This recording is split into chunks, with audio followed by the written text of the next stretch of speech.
In the present era, youth holds power, the power of change and progress. But to put that power to use to make the world a better place to live in requires innovation, determination, and passion.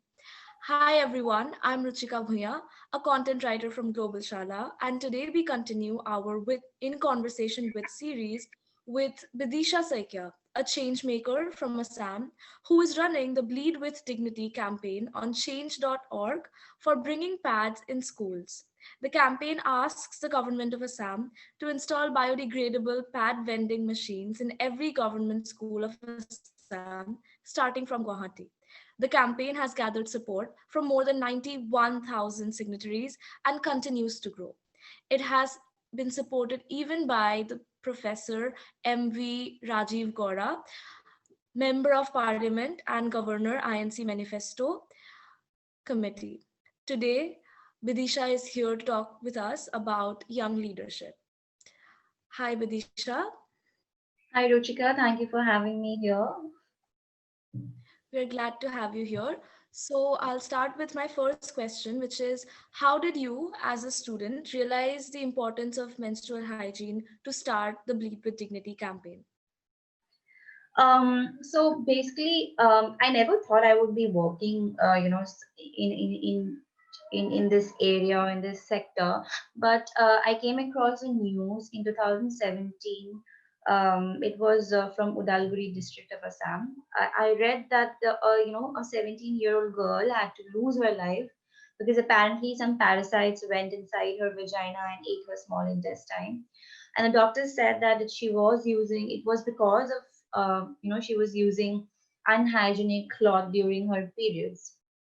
And I think that incident moved me, and it had a huge impact on me as a woman myself, because I thought and I questioned myself, how come how is it fair that such a young girl has lost her life due to not having basic access to menstrual products and sanitation. I started, I even reached out to the reporter who covered the news and understood what's the scenario and how deeply ingrained this whole system is, and the taboos that is attached with menstruation in Assam. And I think then I realized, what can I do as a youth of this country to change this scenario? And luckily, I came across a platform which is the flagship program called She Creates Change. It is by Change.org India, and I was selected to become a part of the third cohort. And the whole idea is, everyone wants to fight something, everyone wants to do something for the community, but how do you start about how do you go about it? And I think this incident, because this was at the top of my mind. I think the whole campaign Bleed with Dignity came into being, and I was selected for this campaign, for this proposal. So it was in a proposal format which we have to send, and 30 women change makers are selected pan India. And I think once I was selected, I started working on the campaign. There was no looking back. It grew, and people kept supporting it because people were able to relate to this issue, and this issue has is something which is not discussed, openly. And I'm glad that Legal Dignity could, start a dialogue around menstrual hygiene, menstruation, and the taboos attached with it. Okay, that is great to hear. And yeah, I totally agree with you that, as young people, we should realize that we have some power in our hands and we should use that to take initiative. So I'll Absolutely. move on to my second question. So you started this as a high school college student, right? So, Yeah. so what did you face any difficulties because you were a student? Not really. Actually, I gathered more support because I was a student. I think our youth has.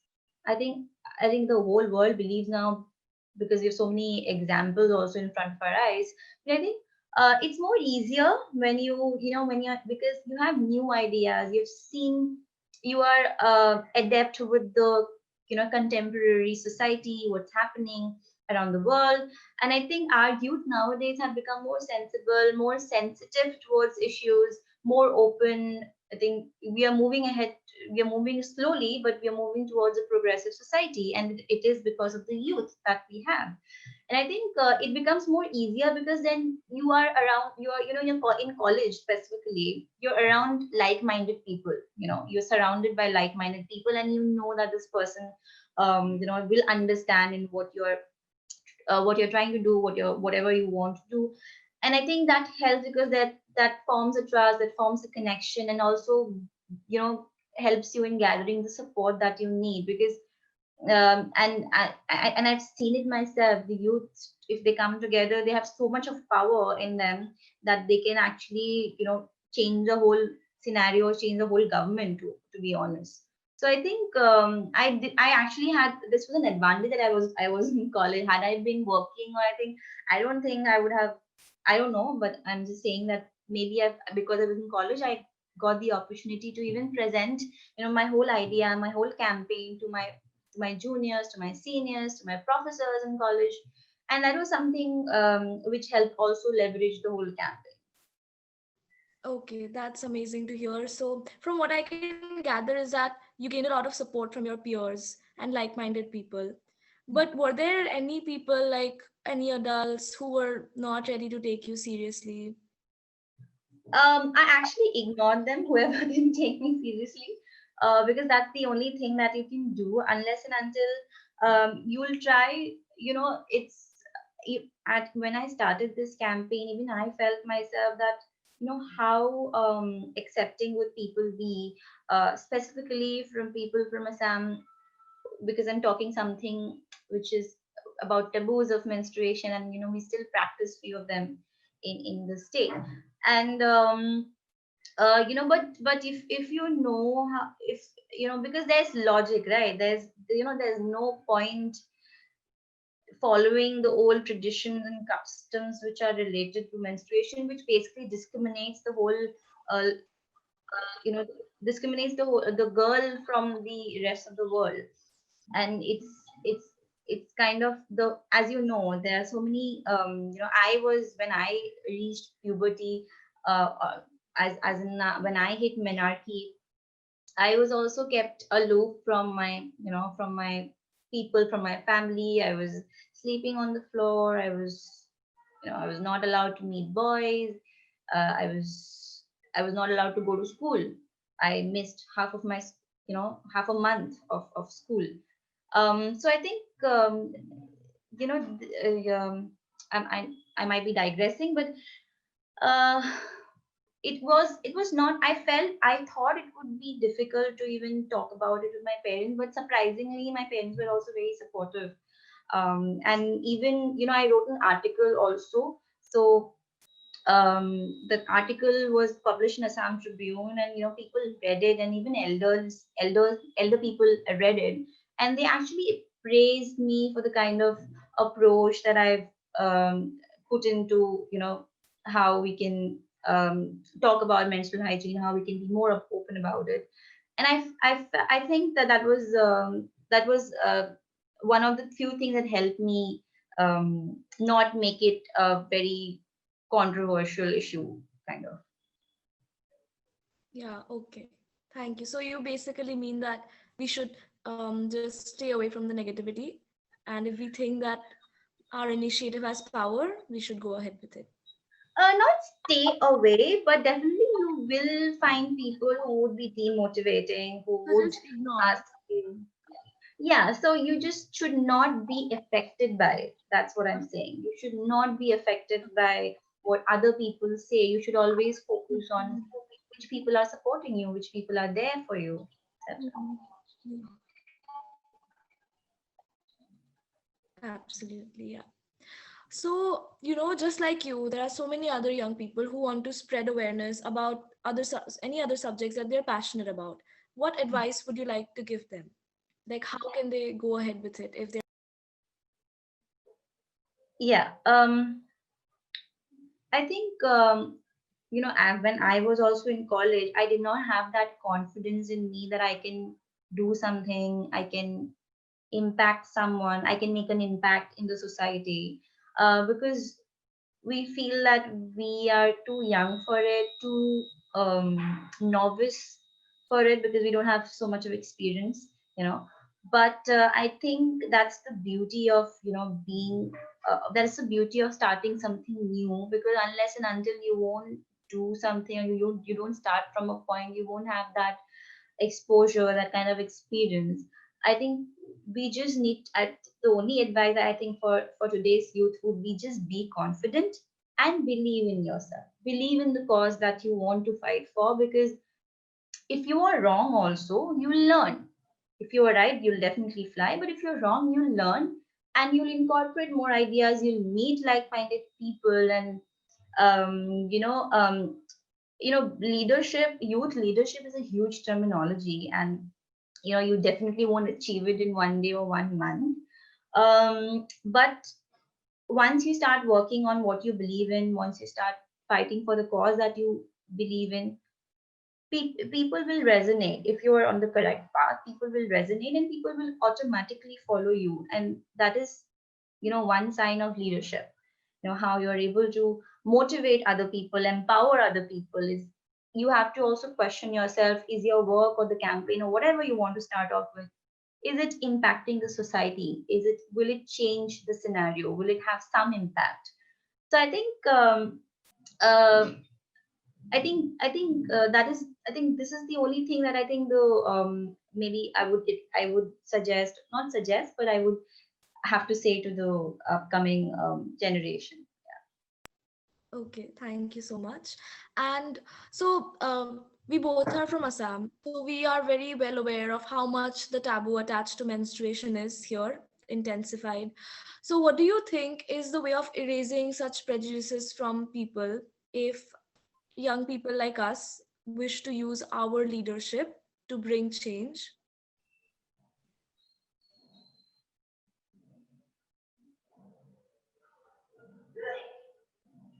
Yeah. Um, okay, if I got your question correctly, I think the young generation, see, there are already so many youth clubs now formed in Assam, across Assam, I would say, in Jorhat, in Guwahati, and people are already fighting for it. I know personally so many clubs, so many groups who are working tirelessly. We have a pride every year. We have a climate action group. We have Fridays for Future groups, and it's all consist of youth. Some are, and they're all working in different as you, and since GlobalShala also covers the SDG goals, they're all working in different SDG areas, which is, one is waste management, clean water, gender equality, and I think that's something so beautiful, because that's creating a synergy. You know that's creating a synergy between the people over here working towards a cause and trying to change, the society. Um, I think if you want to change something, and if I talk about menstrual hygiene and the taboos attached with menstruation, you can firstly dialogue, because that is very important. Secondly, what I did was, we celebrated World Menstrual Hygiene Day 2019. I collaborated with local NGOs over here, and that's and I also collaborated with a local artist. He was brilliant. He basically created a live mural, which would, so the point is, I use art as a medium to create awareness among people. So our youth can always, our youth is very, everyone is very creative nowadays. I mean, they can always use such mediums like art, plays, stories, theaters, anything. We have community radios. I mean, there is no limitation to ideas and to new things. And I think our youth can always use these mediums, and to fight for a cause, to generate awareness, and that, I trust, like, I have seen that it works, and it kind of has a huge impact in the people that you want to serve. And the mural was inaugurated by the former commissioner of Guwahati Municipal Corporation. I never imagined that he would come to this event and he would give a whole long speech on how and why menstrual hygiene is important, etc. So I think if you invite also such leaders, such community leaders to speak about the cause that you are fighting for, that also great, because that people trust him. People, I mean, it might not be in your capacity sometimes that to deliver a speech on something, but you can always invite people who are local leaders, who are local influencers, whom people trust, whom people see, and it helps. So I think there is no a limit, there is no restrictions, and the sky is the limit. So I think yeah, new ideas, creating new um, trends, and nowadays social media has become like such a important tool. So I think, yeah, that's all I think can we can do as a Yeah. Is what do you think was the main factor that boosted your success? okay. So I think the main factor would be the support, the signatories, firstly, who signed the petition, who felt, who resonated with the cause, and also because I did a lot of groundwork for the campaign as well.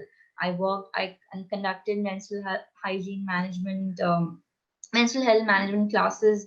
No, not classes to be honest, but like small workshops or sessions in a few districts in Assam, in Nalbari, um, in Majuli Island, where I was basically interning. So I used, because I was in college, I had to, and I'm from a social work background, I had to um, you know uh, do some few internships or field works, which we say, and I kind of utilized um, this field work opportunity and conducted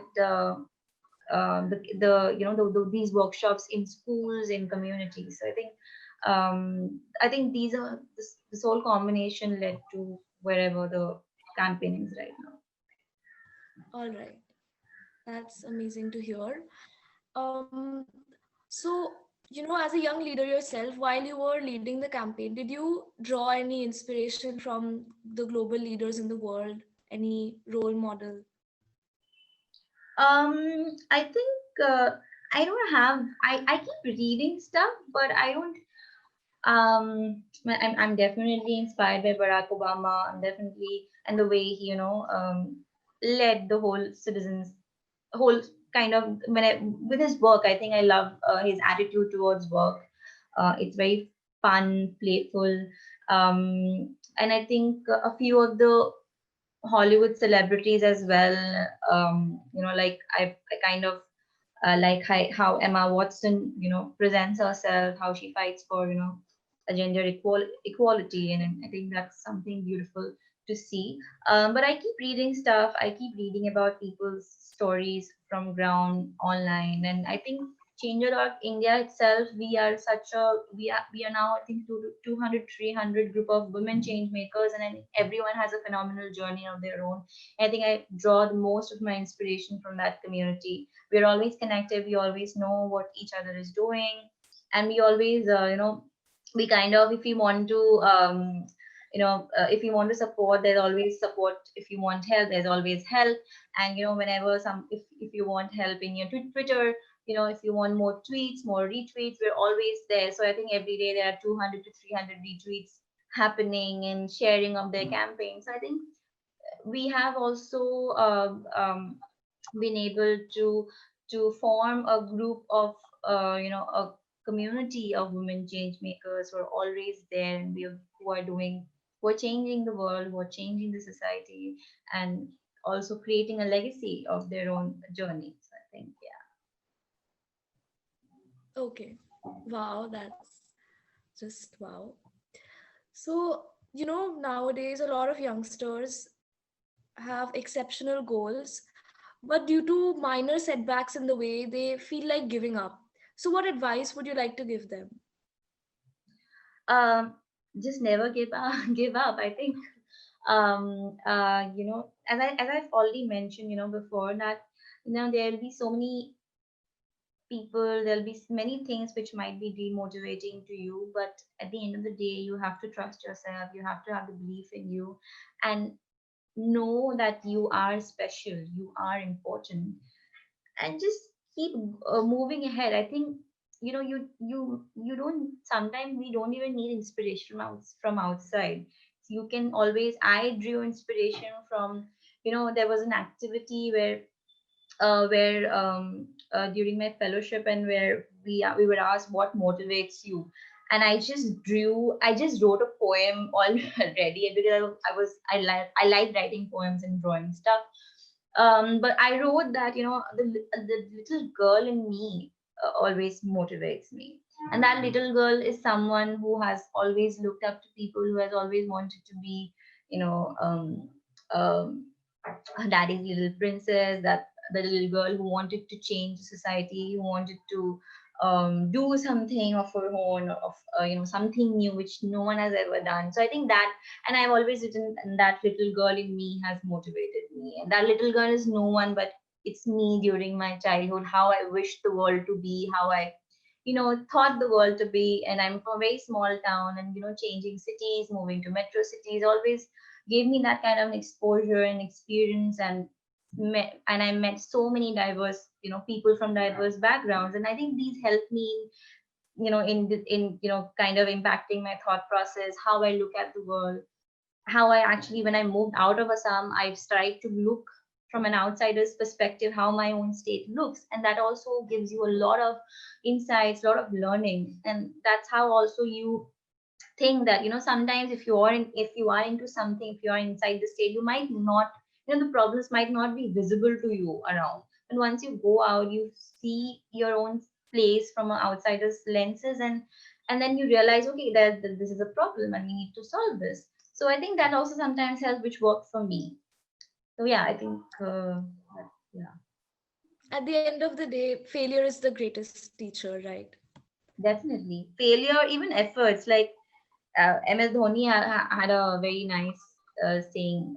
He said that if you win, it's obviously good. You move ahead, you jump to another level. But if you lose, you learn. So I think either ways, it's all gainful and win-win moment for us. Yeah. What do you think are the most important qualities that a good leader should possess? I think, see, again, leadership is a huge arena, and qualities, as in, you have to be calm, you have to have a positive attitude, um, so, and there are different kinds of leaders, so there's not one kind. So Mahatma Gandhi, like, had a different approach, but he's called the father of the nation. Same ways, Barack Obama, or even MS Dhoni, how he leads his team, how he, you, as a leader, I think you always have to be the backbone of your team, of the people you are, of the supporters that you have, or the people that you're leading. And you know kind of motivate them, push them, and understand that, you are not the important person here, it is the people out there. And I think, when once you take a step back and realize that, I think that would be a few quality of a leader that I would admire, I think, in my life. Yeah, I agree with you absolutely. So, as we are approaching towards the end of this interview, I would like to end with the question that what are your current goals with the Bleed with Dignity campaign and just in general for your life ahead? So I last met with the education head of Assam government, IAS Pritam Saikia, and so he asked me to meet. So I'm supposed to meet the mission director of Sarva Shiksha Abhiyan. But this pandemic happened, and then everything was shut, and I couldn't do much. Um, it's growing slow, and even I'm not able to even go on ground and conduct workshops or something because of the pandemic. But we have tried a little bit to move a little online. I've collaborated with Global Shapers Noida Hub to to actually celebrate this World Menstrual Hygiene Day for by calling all artists to doodle, to draw anything which is related to menstrual hygiene, how we can, so that we can have a, create awareness online and reach out to more number of people. And that was again a great uh, great initiative, and I love being a part of that work. And I think I'm also trying to be present more online as well, uh, writing more content, and specifically since I'm from Assam, and my I want to work with my own people. For now, I think I would I'm also looking to convert that content into more Assamese rather than English, so that I reach out to more number of people here. So currently that's the plan. And as in the goal for life would be for sure, I would love to see myself in the next few years where I'm empowering a lot of young girls, a lot of young women, to make their own decisions to which menstrual product they should use. Because as children, when I even hit menarche, and I'm growing up, I realized that women don't have that decision making power to to choose something for their own body, what they like to use. And we were also in when I hit menarche, I was given a pad, and this is something that you need to do. And I was said that this is something that you need to use for the rest of your life. Now that I know how environmentally harmful sanitary, plastic pads are, I've recently this year itself I've switched to a menstrual cup, which is a sustainable option. So I think that kind of a journey that I had, that kind of a empowering decision that I made, I want to have that same thing, like to see young women making decisions for their own. So I think, yeah, that's my life goal, I think. Thank you so much. That's very inspiring. And I'm sure all the watchers and myself have been so inspired by your words. We were blessed to have you here. It was an amazing conversation despite the network issues. So thank you for bearing with all the network issues and staying here. And thank you for joining us. Thank you so much, Roshika. Thank you for having me. It was lovely, lovely to speak, again about my campaign. And thank you again for giving me a platform to talk about it. And I hope that people are not like people learn something, people take away something from my journey and whatever I spoke today. I'm sure they will. And Team Global Shala wishes you all the best of luck for whatever you venture for ahead in life. Thank you. And so, with that, I will end the interview here. Thank you so much. Bye bye. Thank you. Bye.